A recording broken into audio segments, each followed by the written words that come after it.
Isang mapagpalang gabi po sa ating lahat. Muli ako si Miatis Bushan and welcome to our daily devotion with Pastor Russell Ocampo.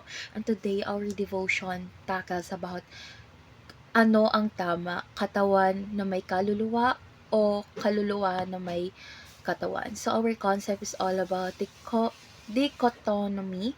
Ang dichotomy ay ang paniniwala na ang tao ay binubuo ng dalawang pangunahing bahagi, katawan at espiritu o kaluluwa in Tagalog. Sa Biblia, ang salitang kaluluwa at espiritu ay ginagamit ang salitaan na tumutukoy sa parehong immaterial na bahagi ng tao. Ang espiritu o kaluluwa ay siyang nagpapatuloy pagkatapos ng kamatayan at muling pagsasama sa katawan sa araw ng pagkabuhay na magmuli.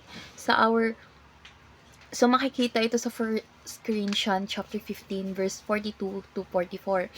Ito ay nagtuturo ng pagkakaisa ng katawan at espiritu sa ugnayan ng tao sa Diyos. Excuse me po. So our Bible reading is all about Genesis chapter 2 verse 7, NI version. Then the Lord God formed a man from the dust of the ground and breathed into his nostril the breath of life. And the man became a living being. So, tungkol saan nga ba tong verse na ito? So, ang verse na ito ay nagpapakita na nilikha ng Diyos ang tao mula sa alabok ng lupa, which is yung katawan, at hiningahan niya ito ng espiritu ng buhay.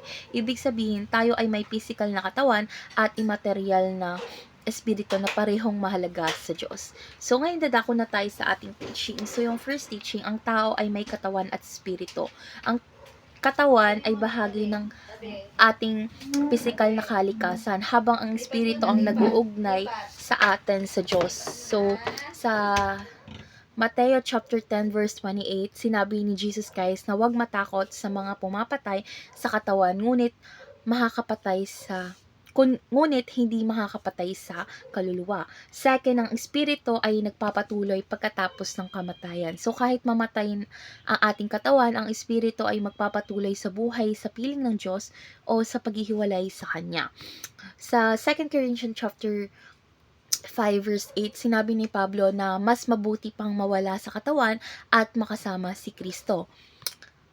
Last teaching is pinapahalagahan ng Diyos ang katawan at espiritu. So, nilikha ng Diyos ang katawan at espiritu at mahalaga ang pareho sa Kanya. So, katulad ng pinagaling ni Jesus Christ ang may sakit at pinatawad ang kanilang mga kasalanan. Isang patunay na mahalaga sa Diyos ang katawan at espiritu ng tao. So, makikita ito sa Marcos chapter 2 verse 1 to 12. So, ngayon dadako na tayo sa ating application. So, yung first application is pahalagahan ang buhay na walang hanggan sa pamamagitan ng pamumuhay para sa kaharian ng Diyos.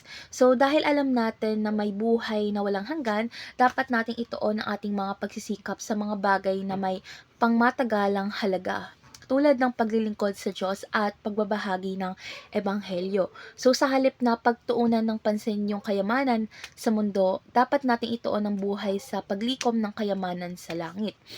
Second is sa buhay ang buong Ebanghelyo sa buong pagkatao, katawan at espiritu. So ang mensahe ng kaligtasan ay hindi lamang tungkol sa espiritual na kalagayan, kundi pati na rin sa ating pisikal na buhay. So, ang pagtulong sa nangangailangan o pagtuturo ng salita ng Diyos ay nagpapakita ng pangangalaga sa katawan at espiritu. So, last application is pangalagaan ang kalusugan ng katawan at kaluluwa. So, habang nagpapakain tayo ng ating katawan sa pamamagitan ng pagkain at pag-exercise, kailangan din nating pakainin ang ating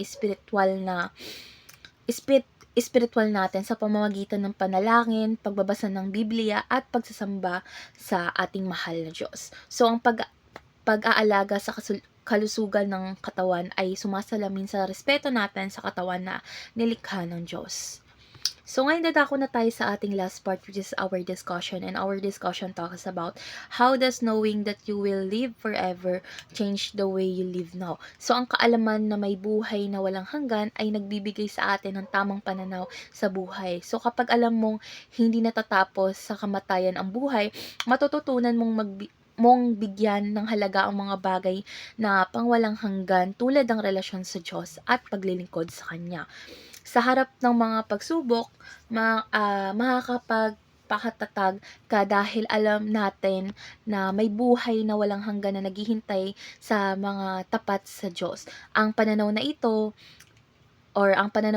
rin ang nagtutulak sa atin na maging masipag sa paggawa ng mabuti, magpatawad at magmahal dahil alam nating bahagi ito ng paghahanda sa ating buhay sa hinaharap kasama ang Diyos.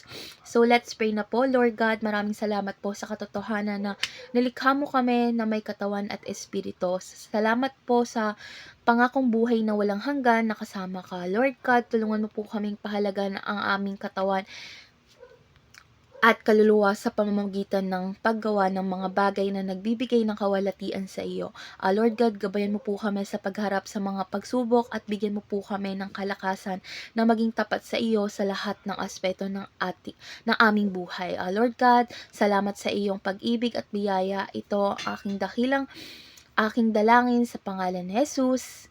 Amen.